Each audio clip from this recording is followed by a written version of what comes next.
Wheezing என்பது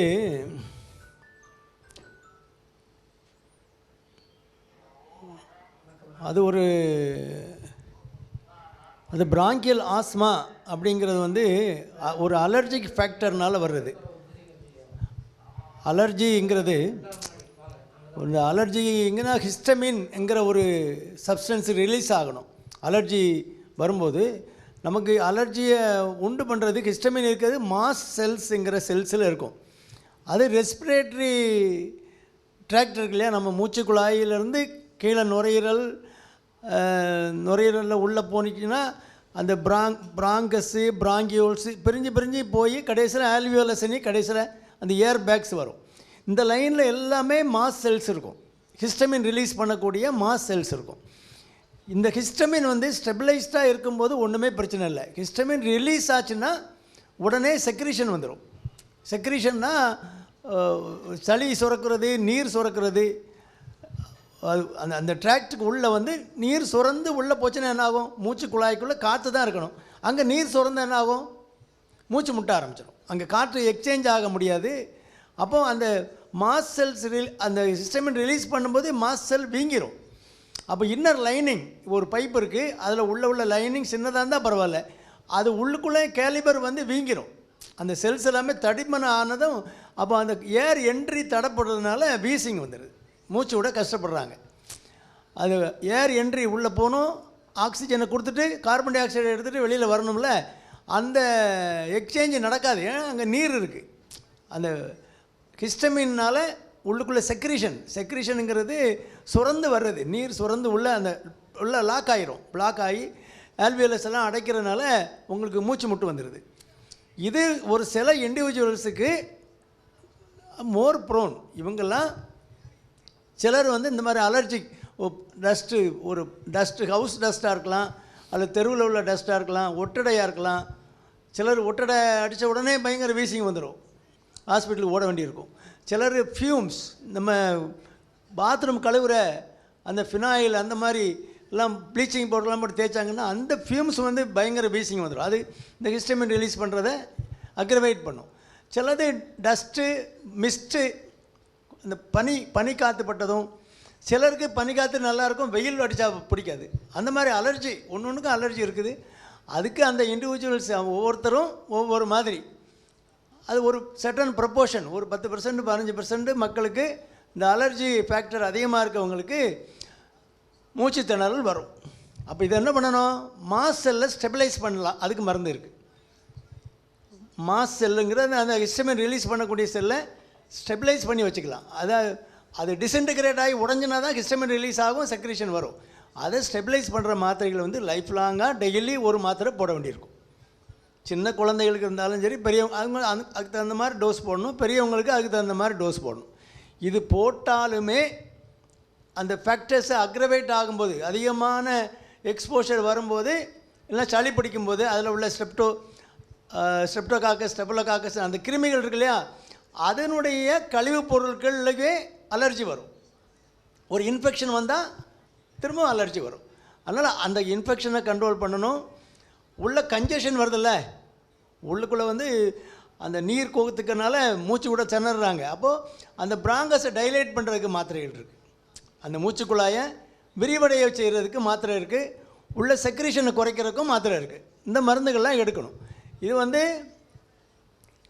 மூச்சு உரிகிற காற்று மூலமாகவே நெபுலைஸ் பண்ணுறது. அந்த காற்றில் அந்த மருந்தை போட்டு அதை வந்து ரொம்ப ஃபியூம்ஸ் மாதிரி ஆக்கி, புகை மாதிரி ஆக்கி மூச்சு விடும்போதே உள்ளே போயிட்டு வந்தால் நுரையீரலில் மட்டும் ஆக்ட் ஆகும். உடனே இம்மிடியேட்டாக ஆக்ஷனும் கிடைக்கும். ஆக்சிஜனை வச்சு கூட பண்ணலாம், அல்லது ஆக்சிஜன் இல்லாமலும் பண்ணலாம். நெபுலைசேஷன் அது பேர். அல்லது ஒரு ரோட்டாஹேலர்னி டிவைஸ் இருக்குது. இதே பவுடரை அதில் போட்டு மைக்ரோனைஸ்டு ஃபார்மில் இருக்கும், பஞ்ச் பண்ணிவிட்டு உரியணும். அப்படி உரிஞ்சாங்கன்னா நுரையீரலில் போய் லோக்கலாக எங்கே வேணுமோ அந்த இடத்துல ஆக்ட் பண்ணும். அந்த மாதிரி லோக்கலி ஆக்டிங். இது மாசல் அந்த அந்த நுரையீரல் அந்த ட்ராக் முழுசுமே இந்த செல்கள் அதிகமாக இருக்கும். அதில் வந்து அதை ஸ்டெபிலைஸ் பண்ணுற மாதிரி பண்ணிட்டேன்னா உங்களுக்கு அந்த வீசிங் அதிகம் இருக்காது.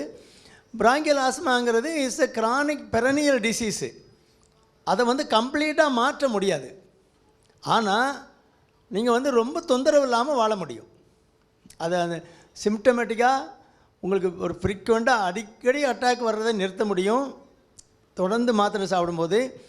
வீசிங் வரும்போது அந்த நெபுலைசேஷன் பண்ணிக்கிட்டோன்னா, அல்லது ரோட்டாகேலர் மாதிரி ஒரு பஃப் அடிக்கிறாங்க இல்லையா, அந்த மீட்டர் டோஸில் பஃப் அடித்தாங்கன்னா லோக்கலாக லங்ஸில் உள்ளே நீங்கள் மூச்சு இழுக்கும்போது அடிக்கணும். அடிக்கும்போது நுரையீரலில் போய் அது படிஞ்சு எங்கே தேவையோ அந்த இடத்துல ஆக்ட் பண்ணும். அது பிராங்கஸ் டைலேட் பண்ணிடும். அப்போ உங்களுக்கு மூச்சு விடக்கு சிரமம் இருக்காது. ஈஸியான டிவைஸ்லாம் வந்திருக்கு. அதெல்லாம் சேஃப். சிஸ்டமிக்காக நீங்கள் வந்து மாத்திரை மூலமாக சாப்பிடும்போது ஸ்டீராய்டு மாத்திரை போடணும்.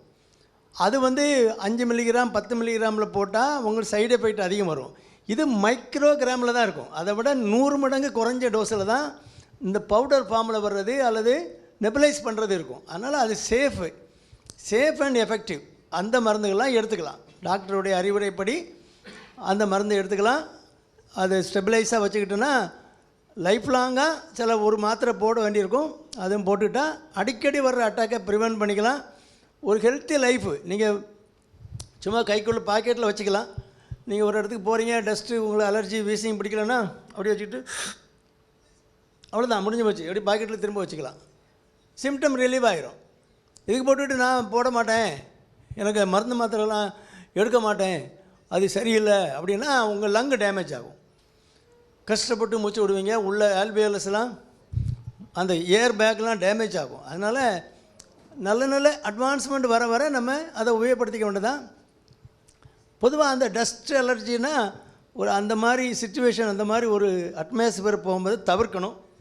இல்லை வேறு வழி இல்லைன்னா ஒரு டபுள் மாஸ்க் போட்டுக்கணும். சாதாரண வெண்டி மாஸ்க் போட்டுக்கிட்டோன்னா உங்களுக்கு அந்த அந்த எக்ஸ்போஷர் குறையும். பனியில் போனால் வருது அப்படின்னா பனியில் போகக்கூடாது. 8 மணிக்கு மேலே போகணும். எங்கேயும் போகணுன்னா அது ரொம்ப கிரானிக், ரொம்ப அட்டாக் உள்ள ஆட்கள் வந்து ரொம்ப ரேராக இருப்பாங்க. ரெஃப்ராக்டரி ஆஸ்மா அது ரொம்ப ரேராக தான் இருக்கும். மற்றபடி ட்ரீட்மெண்ட்டுக்கு அமனபிளாக தான் இருக்கும். ஈஸியாக டேக்கிள் பண்ணக்கூடியதாக தான் இருக்கும். அதுமாதிரி டஸ்ட் அலர்ஜி எனி மெட்டீரியல் எதுக்கு வேணாலும் அலர்ஜி ஆகலாம். Anything under the sun including sun itself is an allergen அப்படிங்கிறது தான் டிக்டம். சன்னு கீழே உலகத்தில் எது வேணாலும் யாருக்கு வேணாலும் அலர்ஜி ஆகலாம். ஒரு பால் குடித்தா சிலருக்கு ஒத்துக்கலை, மில்க் அலர்ஜி இருக்குது, சிலருக்கு எக் அலர்ஜி இருக்குது, சிலருக்கு சிக்கன் அலர்ஜி இருக்குது, சிலருக்கு ப்ரான்ஸ் அலர்ஜி இருக்குது, டஸ்ட் அலர்ஜி இருக்குது. சில ஆட்களை பார்த்தாலும் நமக்கு அலர்ஜி ஆகும். அது என்ன பண்ணணும், தவிர்க்கணும். அவங்களோட நம்ம பக்கத்தில் போகாமல் நம்ம தவிர்த்து ஓடிடணும். அவ்வளோதானே தவிர எது வேணாலும் அலர்ஜி ஆகலாம். Anything under the sun including sun itself is an allergen. அலர்ஜனுங்கிறது அலர்ஜி உண்டு பண்ணக்கூடிய ஒரு பொருள். அது டஸ்ட்டாக இருக்கலாம், ஹவுஸ் டஸ்ட்டாக இருக்கலாம், அல்லது மாட்டுத்தொழுவுக்குள்ளே போனால் வந்துடலாம், வீசிங் வந்துடலாம், பாத்ரூமில் போனால் வந்துடலாம், ப்ளீச்சிங் பவுடர் போட்டால் வந்துடலாம். எல்லாம் பெருக்குனா வருது அப்படின்னா என்ன பண்ணணும், மாப் பண்ணிக்கணும். சக்ஷன் வச்சு வேக்யூம் வச்சு க்ளீன் பண்ணிவிட்டு மாப் பண்ணிக்கணும். ஒட்டடை அடித்தா வருதுன்னா ஒட்டடை அடிக்கிற அன்றைக்கி நீங்கள் வேறு ஏதாவது அந்த இடத்த அவாய்ட் பண்ணி போகணும். ஒட்டடை அடிக்கிறதுமே நீங்கள் வந்து வேக்யூம் வச்சு எடுத்துக்கலாம். அந்த மாதிரி டிவைஸ் எல்லாம் வந்திருக்கு ஹெல்ப்புக்கு. நம்ம லைஃப் ஸ்டைலை மாற்றிக்கிட்டு அப்படி போனால் வீசிங்கில் ரொம்ப ஒன்றும் பெரிய பாதிப்பு வராது. பிராங்கியல் ஆஸ்மாங்கிறது இட்ஸ் எ கிரானிக் டிசீஸு. அதை கம்ப்ளீட்டாக இல்லாமல் பண்ணி, அது இல்லாமல் எடுத்துருங்க டாக்டர். என் குழந்தைக்கு அப்படி இருக்குது டாக்டர், அது துப்புரவாக எடுத்துடணும் டாக்டரும்பாங்க. எப்படி எடுக்கிறது? சில வியாதிகளோடு நம்ம இருந்தால் ஆகணும். அதை கண்ட்ரோல் பண்ணி வச்சுக்கலாம், கண்ட்ரோல் பண்ணிக்கலாம். அடிக்கடி நமக்கு வந்து நார்மல் லைஃப்பில் பிரச்சனை வராத அளவுக்கு கொண்டு போய்க்கலாம். அதனால் ஆஸ்மாவாக இருந்தாலுமே அந்த மாதிரி மெடிசின்ஸ் தான் இருக்குது. Preventer, reliever. அந்த அக்யூட் அட்டாக் வரும்போது ரிலீவ் பண்ணுறதுக்கு மருந்து இருக்குது. ப்ரிவென்டர் திரும்ப அடிக்கடி வராமல் ப்ரிவென்ட் பண்ணுறதுக்கு மருந்து இருக்குது. ரெண்டையுமே யூஸ் பண்ணணும். உபயோகப்படுத்தினா கண்ட்ரோலாக வச்சுக்கலாம்.